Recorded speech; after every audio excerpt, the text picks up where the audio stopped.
Zvířata mají schopnost někdy ocenit laskavost a dobrý skutek více než lidé. Pamatují si, kdy jim člověk pomohl a snaží se mu to oplatit, i když kolikrát nemohou pomoci tak, jak by chtěli. Dokonce pomoc od divokých zvířat může někdy přijít i přesto, že je to proti zvířecím instinktům. A o tomhle tématu bude dnešní příběh. Mark a Maria se seznámili na univerzitě, kde oba studovali lékařskou fakultu. Sněli o tom, že se vydají do odlehlé tajgy léčit tamní vesničany. Jenom málo který člověk může říct, že by něco takového chtěl dělat, ale právě to přivedlo tyto mladé lidi dohromady.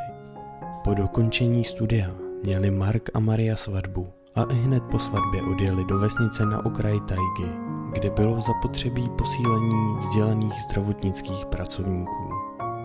Pár se usadil v místní malé nemocnici, kde začali pomáhat místním obyvatelům. Když Maria nebyla v nemocnici, tak se starala o dům. Mark ve svém volném čase naopak studoval lovecké dovednosti u místního lovce. Jednou se Mark vydal do lesa, aby si zkusil lovit drobnou zvěř. Když najednou uviděl na zemi něco velmi malého a chlupatého. Velmi opatrně se tedy začal přibližovat, aby zjistil, co se děje. Ukázalo se, že je to vlčí štěně. Štěně před Markem neutíkalo, ale leželo klidně na zemi a jenom kňučelo.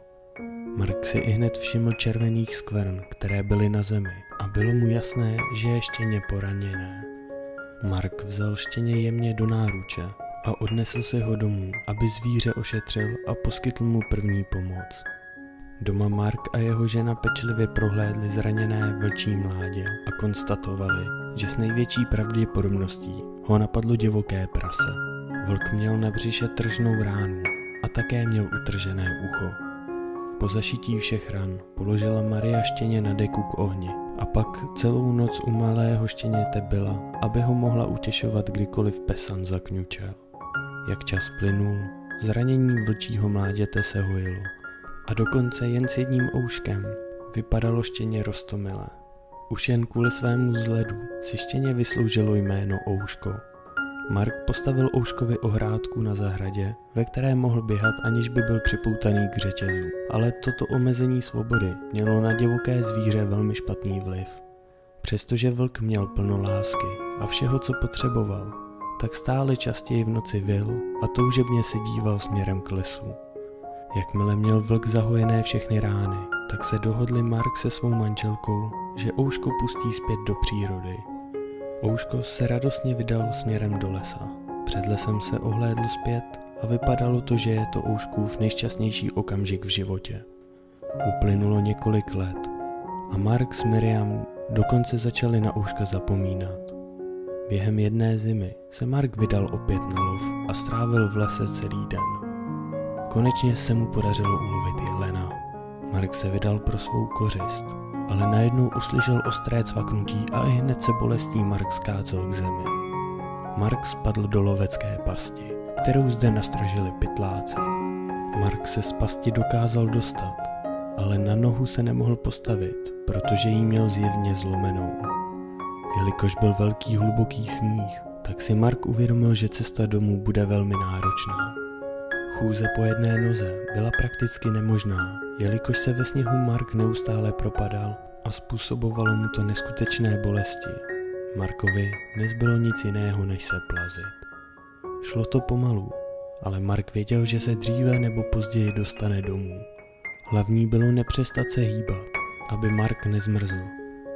Z ničeho nic někde velmi blízko Mark uslyšel náhlé zavití. Vyděsil se, protože si uvědomil, že jsou v blízkosti vlci. Mark se otočil a uviděl smečku vlků, jak vycházejí z houštiny. Jeden po druhém ho začali obkličovat z různých stran. Největší vlk obešel Marka a postavil se přímo před něj. Upřeně se na něj podíval, jako by hodnotil celou situaci. Najednou začal vlk čichat a Mark se na něj podíval. Ihned si všiml, že na vlkovi je něco divného. Ten vlk měl obrovské silné tělo, pronikavé žluté oči a jen jedno ucho. Tohle byl určitě Ouško. Muž zašeptal: Ouško, Ouško, to jsi ty, já tě poznávám, pamatuješ si na mě? Vlk přišel blíž. Marka očuchal a pak přišel ještě blíž. Mark se vyděsil, že se mýlí. Zavřel oči a očekával útok zvířete. Najednou ucítil horký dech u své tváře a teplý mokrý jazyk, jak mu olízl tvář. Byl to Ouško. Vlk, kterého se svou manželkou zachránil. Ouško najednou hrozivě zavrčel a odháněl od ležícího Marka ostatní vlky. Mark se opět začal pomalu plazit k domovu a Ouško ho následoval a hlídal před napadením jiných divokých zvířat. Ouško doprovodil muže až do vesnice a pak se otočil a zmizel zpátky v lese. Markova noha se časem zahojila, ale teplo v jeho srdci mu zůstávalo až do konce jeho života. Tento příběh nám ukazuje, jak nesobecká touha pomoci bezmocnému stvoření později zachránila člověku život. Dobré skutky se vždy vracejí, zejména když to nejméně čekáte. Děkuji, že jste vydrželi až do konce.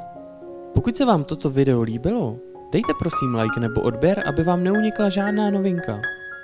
Budeme také velmi rádi, pokud se s námi podělíte o vaše zkušenosti nebo poznatky do komentářů. Já se s vámi loučím a uslyšíme se brzy u dalšího videa.